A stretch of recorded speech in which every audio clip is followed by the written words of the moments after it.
ballaaran oo qaaran lacageed loogu ururinayo dibidhiska madaarka magaalada Burco ayaa waxa lagu qabtay Hotel City Palace oo ku yaala magaalada Burco. Munaasabaddan oo ay hagayeen guddiga dibidhiska madaarka Burco ayaa waxa ay ku marti qaadeen ilaa in ka badan 250 xubnood oo ka tirsan ganacsatada dhexe ee gobolka Togdheer. Munaasabaddan oo ujeedada ugu weyn ee laga lahaa ay ahayd in ganacsatada gobolka Togdheer ay si rasmi ah uga qayb qaataan dibidhiska madaarka magaalada Burco. ayaan gabi ahaanba ka dhex muuqaalka guud ee munaasabadii xalay qaadaanka lacageed loogu ururinayay madaarka magaalada Burco.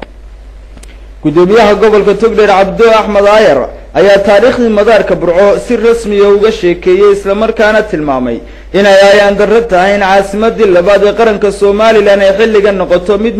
mid bilaa madaar ah. ganacsatadii loogu talagalay in ay gobolkooda ay horumariyaan ay dhegaha ka furaysteen martiqaadkii loo fidiyay.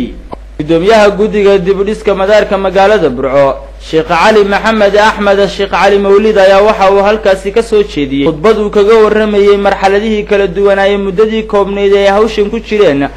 ay kala soo dabaasheen dibidhiska madaarka Burco, isagoo tilmaamay in ay tageen magaalada Hargeysa oo ay kula kulmeen ganacsatada waaweyn ee Soomaaliland isla markaana shirkadda Dahabshiil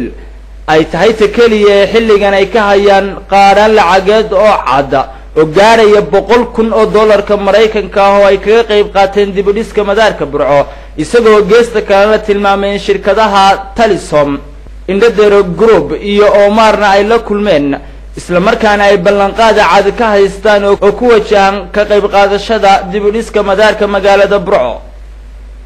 guddigan dibidhiska madaarka magaalada Burco Maxamed Diiriye Xaydi Dubjir ayaa isaguna waxa uu ka waramay ujeedada kulankan oo uu tilmaamay in muhiimadda ugu weyn ay ka lahaayeen ahayd inay soo xaadiraan ganacsatadii ay ku marti qaadeen munaasabaddan, waxaana wax laga liiqiiqsoodo oo laga xumaado uu ku tilmaamay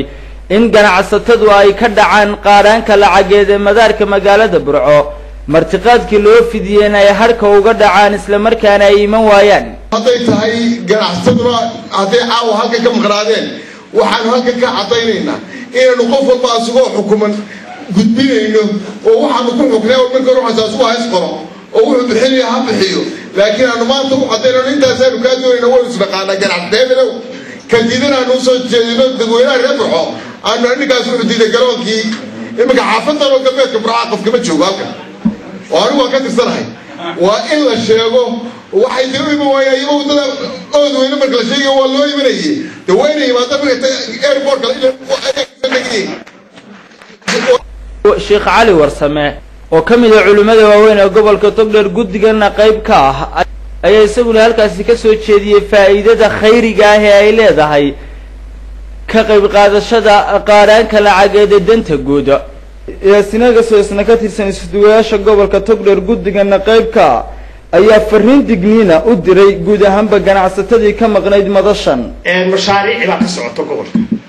mashaariicdaasi badan aynu wax soo martaa gobolka rag baan u siinaa,